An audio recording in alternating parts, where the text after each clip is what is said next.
Hi friends, welcome to me garden. எல்லாரும் எப்படி இருக்கீங்க? நான் கடவுள் கிருபையில் நல்லா இருக்கேன். நீங்களும் கடவுள் கிருபையில் நல்லா இருப்பீங்க நம்புறேன். ஃப்ரெண்ட்ஸ், உங்களுக்காக நான் வேண்டிக்கிறேன். ஃப்ரெண்ட்ஸ், இது பார்த்தீங்கன்னா நம்மளோட 2024க்கான புதுசாக வாங்கின புது வரவுகள்.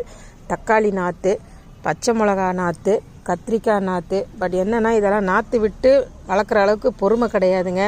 ஆண்டிவே வரும்போது ஒரு சந்தை நடந்துட்டு இருந்துச்சு.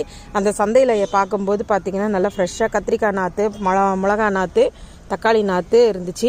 இவ்வளவும் எனக்கு 20 ரூபீஸ்க்கு கொடுத்தாங்க. ஆனால் நிறைய நாற்று தாங்க. நான் எனக்கு கொஞ்சமாக கொடுங்கன்னு சொல்லி வீட்டு தேவைக்கு தான் சொல்லி கேட்டு வாங்கிட்டு வந்தேன். அவங்களும் எனக்கு தந்தாங்க. ஸோ இதை நம்ம நடுவோம். இது எந்த அளவுக்கு தேருது பொழைக்குது அப்படின்றத வர நாட்களில் பார்க்கலாம். என்னோட சேனலை சப்ஸ்கிரைப் பண்ணாதவங்க சப்ஸ்கிரைப் பண்ணிக்கோங்க ஃப்ரெண்ட்ஸ். உங்களோட லைக்ஸ் அண்ட் கமெண்ட்ஸ் எனக்கு ரொம்பவே முக்கியம். ஓகேவா? ஸோ இதோட அப்டேட்டை நான் ஃப்யூச்சரில் தரேன். Okay, have a nice day. Thank you.